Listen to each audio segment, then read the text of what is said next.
정치타파입니다. 자, 드디어 때가 온 것 같습니다. 자, 윤석열, 윤짜장의 수사가 본격적으로 시작이 될 것 같은데요. 자, 어제 기자들 앞에서 대통령이 다 된 것처럼 정치 입문을 하기 위해 대선에 나올 것 같은 모습으로 쇼쇼쇼를 한바탕 하고 나니 이 날 좋은 날에 날벼락이 떨어졌네요.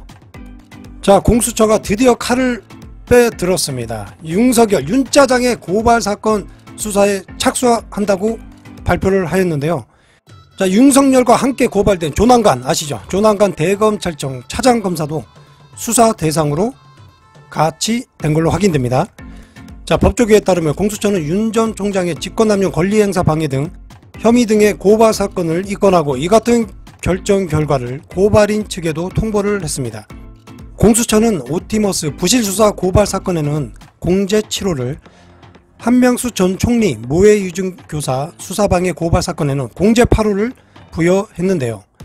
사법정의 바로 세우기 시민행동은 윤 전 총장이 서울중앙지검장으로 재직하던 2019년 5월 오티머스 사건을 무혐의 처분했다며 직권남용 혐의로 윤 전 총장과 이두봉 당시 중앙지검 1차장, 김유철 형사 7부장을 지난 2월에 공수처에 고발을 하였습니다.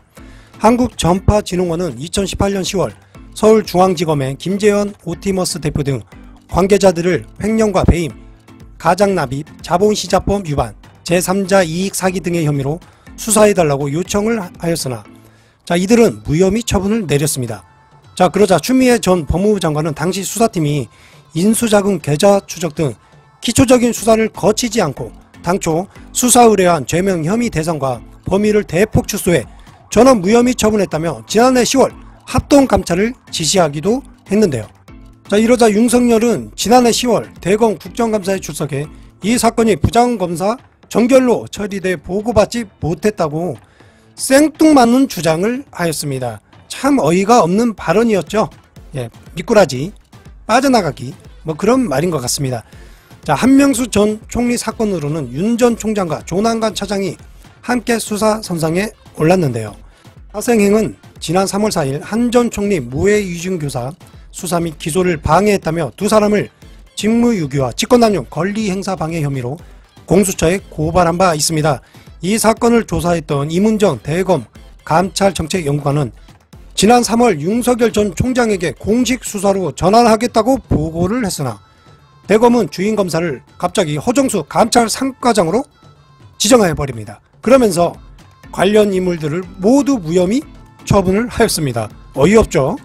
자, 이러자 박범계 법무부 장관이 수사 지휘권을 발동했으나 자, 이 검찰 카르텔 윤짜장, 자, 대검은 부장 고검장 회의를 열고 이것들이 이게 무슨 회의인지도 모르겠어요. 부장 고검장 회의. 자, 자기들의 기득권 회의죠. 그 회의를 열고 무혐의 처분을 그대로 유지하기로 했습니다. 예, 자기들끼리 그냥 안 하겠다, 무혐의다 이렇게 유지하고 끝. 자, 막 나가는 한마디로 검찰 쿠데타를 또 일으킨 건데요. 자, 이 쿠데타도 좀 조사를 했으면 좋겠습니다. 모해유증교사 사건 공소시효는 3월 22일 완성은 됐습니다. 당시 이문정 연구관은 윤 전 총장과 윤짜장과 조난관 차장에게 역사가 책임을 물을 것이고 저 역시 법적 책임을 물을 것이라고 자, 그 열불 터지는 심정을 밝히기도 했습니다. 당시에. 자, 이에 사생행 김한매 대표는 고발장을 제출하면서 사건을 장기간 조사해오던 이문정 검사를 수사와 기소 직무에서 배제해 심각한 검사 범죄 혐의에 대해 영원히 단죄하지 못하는 결과를 초래했다고 주장을 하였습니다. 자, 윤짜장의 직권남용 권리행사 방해 범죄 혐의와 가족비리 추악한 범죄 혐의가 드디어 윤짜장의 몰락이 다가오는 것 같은데요. 자, 그런데 한편으로는 과거 검찰이 이명박에게 면죄부를 주어 대통령에 당선시킨 것처럼 자, 혹시나 공수처가 윤석열, 윤짜장 검찰에게 면죄부를 주기 위한 검찰 카르텔의 작업이 펼쳐지는 것은 아닌지 내심 걱정은 됩니다. 자, 그렇진 않을 것이라 생각을 하고는 있습니다. 자, 끝까지 지켜보겠습니다. 오늘은 여기까지입니다. 끝까지 시청해 주셔서 감사합니다.